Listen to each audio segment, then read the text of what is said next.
Rarement les entreprises s'adressent auprès de vos services pour rehausser les compétences de base. Mais rehausser les compétences professionnelles, ça, vos boîtes vocales en sont pleines. Dans cette capsule, vous verrez comment introduire la formation de base à partir d'une demande de rehaussement des compétences professionnelles. Les compétences de base forment le socle des compétences professionnelles d'un travailleur.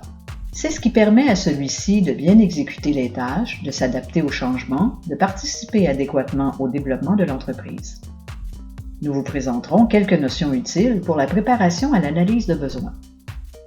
En tant qu'agent de développement, vous devez être en mesure d'élaborer un questionnaire et un argumentaire à partir de la demande de l'entreprise à l'aide d'une connaissance des niveaux de complexité, des données statistiques des compétences adultes tirées du PK, ainsi que des profils de compétences essentielles disponibles sur le guichet emploi du gouvernement du Canada.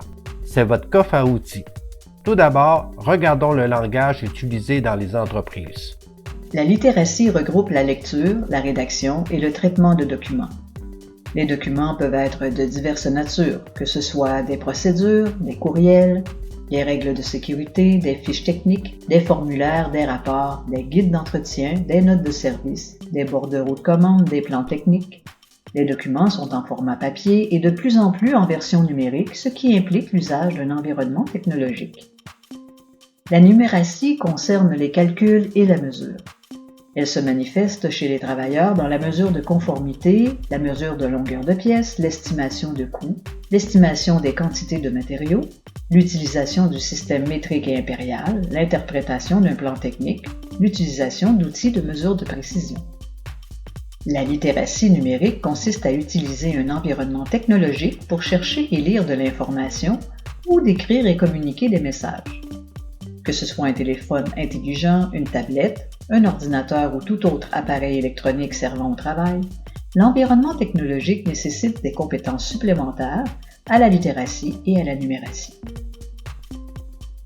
Avez-vous remarqué le langage qu'on utilise? Lire, rédiger, calculer, mesurer, entrer des données, consulter des sites, rechercher de l'information? C'est le langage des entreprises. Ce sont aussi des tâches de travail. Préparez-vous des questions comme « Quels documents doivent-ils lire? Que doit-il mesurer?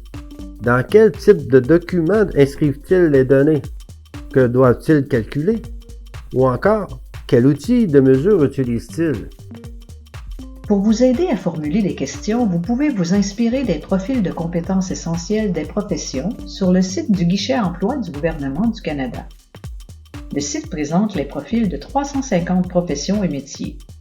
Cette banque d'informations décrit l'expression des compétences essentielles en termes de tâches et de niveaux de littératie, de numératie et de littératie numérique. Quel outil merveilleux pour préparer un questionnaire adapté à un poste de travail! Qu'est-ce qu'un ouvrier agricole doit lire, écrire, calculer ou mesurer, par exemple? Vous trouverez certainement quelques bonnes idées de questions sur ce site. Maintenant, allons voir les niveaux de complexité plus en détail. En entreprise, toutes les tâches ne présentent pas les mêmes niveaux de difficulté. Il existe une échelle de complexité pour chacune des compétences. Ce sont les niveaux de complexité. Cette échelle comporte 5 niveaux. Pour analyser la capacité des travailleurs à réaliser ou à s'adapter à de nouvelles tâches, le niveau de complexité inhérente à celle-ci doit être pris en compte en fonction du travailleur. De façon générale, nous pouvons faire une correspondance entre les niveaux de complexité et les niveaux scolaires. Le niveau 1 correspond au primaire et présecondaire. Le niveau 2 correspond au premier cycle du secondaire, tandis que le niveau 3 correspond au deuxième cycle du secondaire. Les niveaux 4 et 5 concernent davantage les niveaux post-secondaires.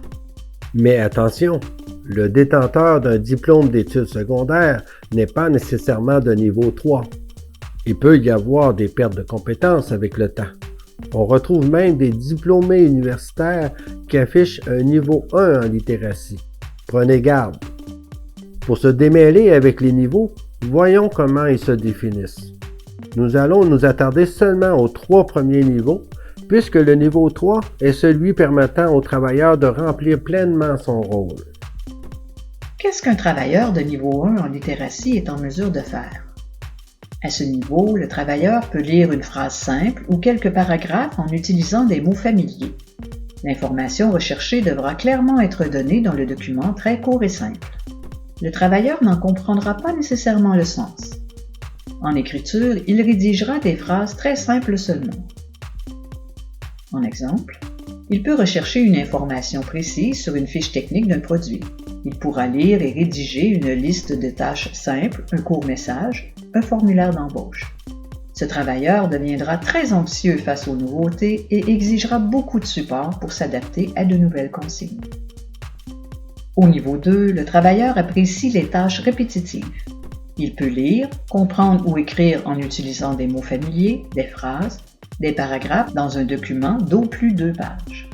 L'information recherchée devra clairement être donnée dans le document, nécessitant peu de liens à faire pour la compréhension. En exemple, lire ou rédiger une procédure de travail, un rapport quotidien, lire et comprendre un talon de paye, lire et rédiger un courriel destiné aux collègues, lire et comprendre des règles de sécurité, des modes d'emploi.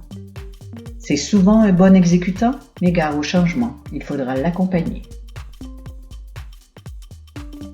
Au niveau 3, le travailleur a plusieurs cartes dans son jeu.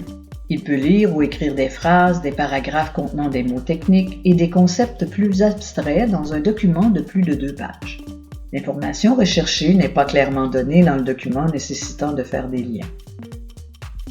En exemple, il peut comparer les fiches techniques de 2 produits pour apprécier la qualité. Il peut utiliser un guide d'entretien pour en dégager des procédures de travail.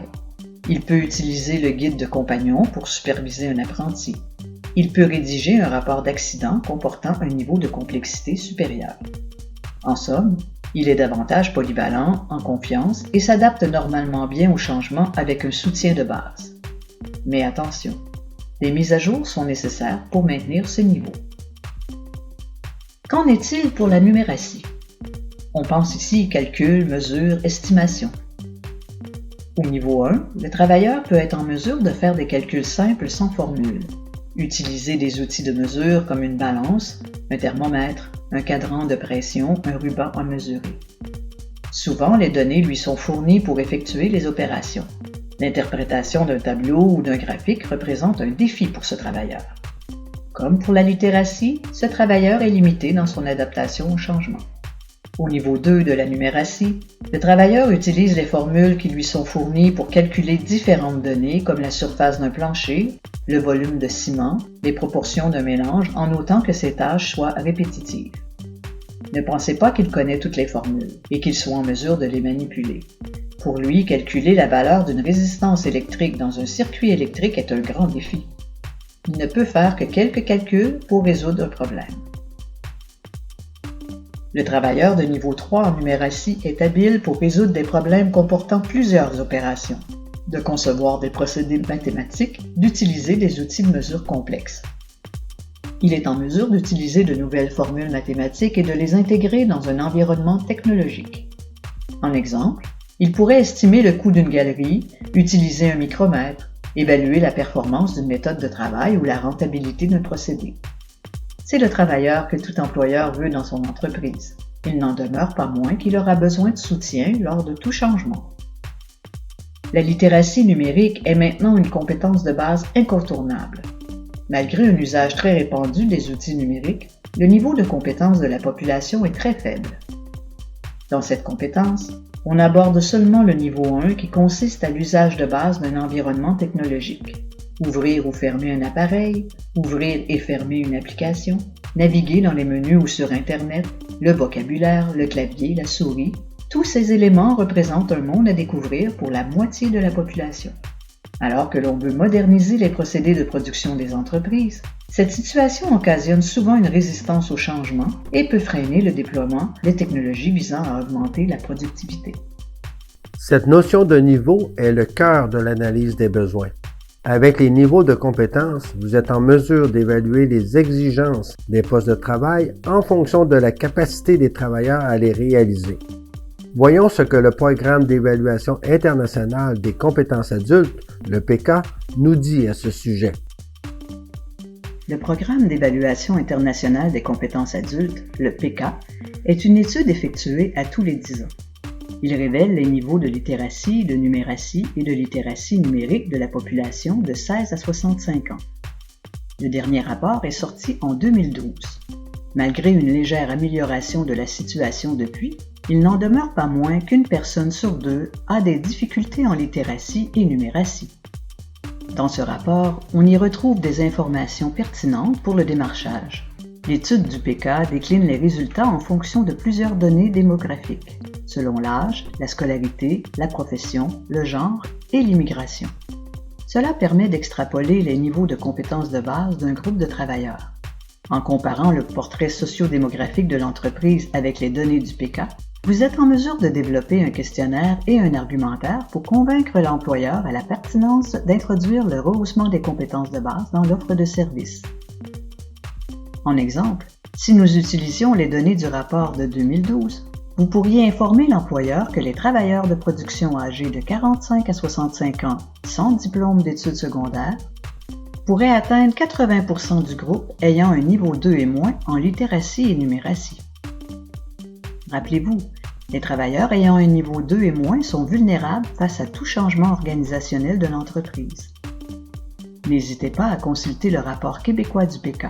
Vous y trouverez une mine d'or d'informations pour alimenter votre questionnement et votre argumentation. Avec toutes ces informations, il y a quelques questions qui me viennent en tête. Quel est le portrait des niveaux de compétences de base des travailleurs de l'entreprise? Y a-t-il des manœuvres, des opérateurs, des diplômés ou pas, des travailleurs de métier? La moyenne d'âge est-elle élevée? Quel est leur niveau de littératie et de numératie moyen, vous pensez? Quels sont les impacts sur la productivité de l'entreprise? Dans la prochaine vidéo, nous vous aiderons à stimuler l'expression de la demande en élaborant un questionnement structuré. C'est le démarchage qui commence.